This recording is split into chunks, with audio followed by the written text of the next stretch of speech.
Yakap siya sa akin at ako'y hinalikan. Nanggigigil siya sa akin, ayaw niya akong tigilan. At ang sabi niya, Andrew, I wanna make love with you. Can you do me a little favor?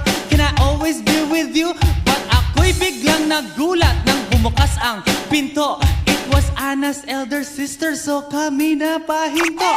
There was nothing we could do, it was a pain in the nasabihin ng kanyang ate, Anna, Anna, can I join?